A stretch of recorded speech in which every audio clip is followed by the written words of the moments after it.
आवाज आपकी, खबर हमारी। आप देख रहे हैं न्यूज 24 उल्लासनगर। लावारिस वाहनों पर मनपा ने शुरू की कार्रवाई।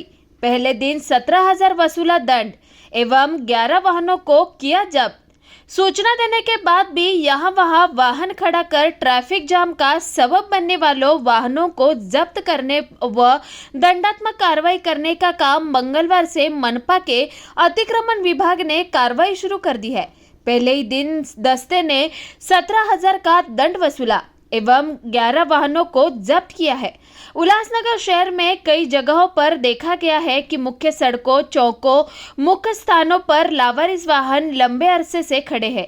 देखने में ये भी आया है कि उक्त लावारिस वाहनों के कारण यातायात बाधित होने से शहर का स्वरूप भी बिगड़ रहा है।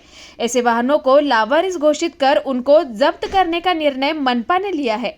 मनपा आयुक्त अजीज शेख के आदेशानुसार तथा अतिरिक्त आयुक्त जमीर लेंगरेकर के मार्गदर्शन में नोडल अधिकारी गणेश शिंपी व अतिक्रमण विभाग टीम ने उक्त कार्रवाई की है।